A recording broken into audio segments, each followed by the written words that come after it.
Patay ang tatlong katao sa magkakahiwalay na aksidente sa Pangasinan at Nueva Vizcaya. Isa sa mga ito na hit and run. Naka-alerto si Russell Simorio. Duguan at nakahandusay sa kalsada ang 30 anyo sa si Jesus Kamurungan nang datna ng otoridad sa Barangay Santa Maria, Umingan, Pangasinan noong Sabado, July 13. Ayon sa paunang investigasyon ng pulisya, biktima umano ng hit and run si Kamurungan na nagtamo ng sugat sa ulo at katawan.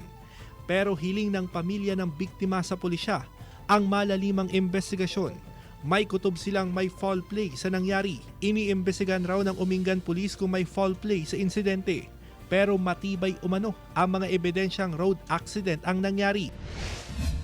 Patay rin ang 43 anyos na lalaki matapos masalpok ng tricycle ang minamaneho niyang motorsiklo sa kahabaan ng Barangay Poblasyon, Bugalyon, Pangasinan. Sa investigasyon ng pulisya, nasa tamang linya ang motorsiklo nang biglang lumikop pakaliwa ang tricycle. Ligtas ang driver ng tricycle.